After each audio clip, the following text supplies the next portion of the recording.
ವಿಷ್ಣು ಸ್ಮಾರಕ ನಿರ್ಮಾಣಕ್ಕೆ ಅನಿರ್ದಿಷ್ಟಾವಧಿ ಉಪವಾಸವನ್ನ ನಾವು ಮಾಡ್ತೀವಿ ಅಂತ ನಿನ್ನೆ ಹೇಳಿದ್ರು. 10 ಗುಂಟೆ ಭೂಮಿಯನ್ನು ಒದಗಿಸೋಕೆ ಆಗ್ರಹಿಸಿ ಸತ್ಯಾಗ್ರಹವನ್ನ ಮಾಡ್ತಾ ಇದ್ದಾರೆ.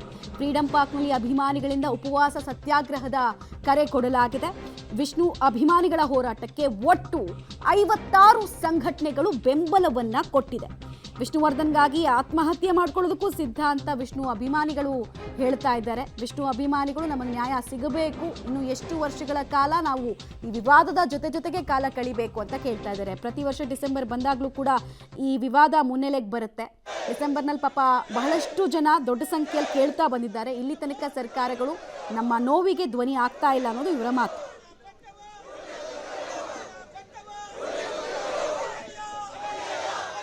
ಡಾಕ್ಟರ್ ವಿಷ್ಣುವರ್ಧನ್ ವಿಚಾರ ಮತ್ತೆ ಮುನ್ನೆಲೆಗೆ ಬಂದಿದೆ. ಇವತ್ತು ರಾಜ್ಯಾದ್ಯಂತ ವಿಷ್ಣು ಅಭಿಮಾನಿಗಳು ಜೊತೆಗೆ 56ಕ್ಕೂ ಹೆಚ್ಚು ಸಂಘಟನೆಗಳು ಇಲ್ಲಿ ಫ್ರೀಡಂ ಪಾರ್ಕ್ ಬಳಿ ನೆರೆದಿದ್ದಾವೆ. ಸೊ ವಿಷ್ಣು ಸ್ಮಾರಕ ವಿಚಾರವಾಗಿ ಸರ್ಕಾರಗಳು ಅನ್ಯಾಯವನ್ನ ಮಾಡ್ತಾ ಇದೆ ಅನ್ನುವಂಥದ್ದನ್ನು ಆಗ್ರಹಿಸಿ ಪ್ರತಿಭಟನೆಯನ್ನು ಕೂಡ ಮಾಡ್ತಾ ಇದ್ದಾರೆ. ಸರ್ಕಾರಕ್ಕೆ ಒಂದು ರೀತಿಯ ಎಚ್ಚರಿಕೆಯನ್ನು ಕೂಡ ಕೊಡುವಂತಹ ಪ್ರಯತ್ನಕ್ಕೂ ಕೂಡ ವಿವಿಧ ಸಂಘಟನೆಗಳು ಜೊತೆಗೆ ವಿಷ್ಣು ಅಭಿಮಾನಿಗಳು ಜೊತೆಗೆ ಕನ್ನಡ ಹೋರಾಟಗಾರರು ಕೂಡ ಮುಂದಾಗಿದ್ದಾರೆ.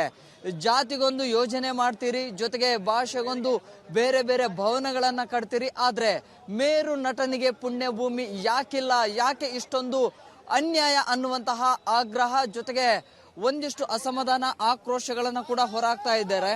ಸೊ ಈ ಭಾಗದಲ್ಲಿ ಗಮನಿಸ್ತಾ ಇರಬಹುದು, ವಿಷ್ಣುವಿನ ಬಾವುಟಗಳನ್ನ ಹಿಡ್ಕೊಂಡು ಜೊತೆಗೆ ವಿಷ್ಣು ವರ್ಧನ್ನ ಫೋಟೋಗಳನ್ನ ಹಿಡ್ಕೊಂಡು ಆಕ್ರೋಶವನ್ನ ಹೊರಹಾಕ್ತಾ ಇದ್ದಾರೆ. ಒಬ್ಬೊಬ್ರು ಒಂದೊಂದು ಅಭಿಮಾನಿಗಳು ಕೂಡ ವಿವಿಧ ಆಯಾಮಗಳಲ್ಲಿ ಪ್ರತಿಭಟನೆಯನ್ನ ಕೂಡ ಮಾಡ್ತಾ ಇದ್ದಾರೆ.